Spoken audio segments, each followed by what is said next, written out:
Oh, love is in the air, and I love what it is because making memories with our loved ones is when we cherish it for a lifetime.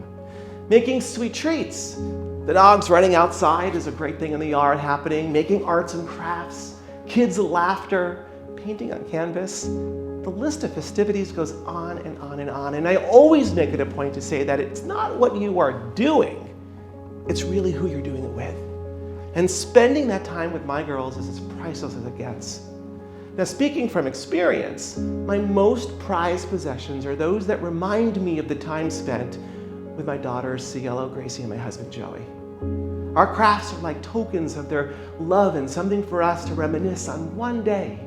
So get to your closest art supply store, stock up on some crafts, grab the kids, and have yourself a full day of baking, crafting, and most importantly, memory making.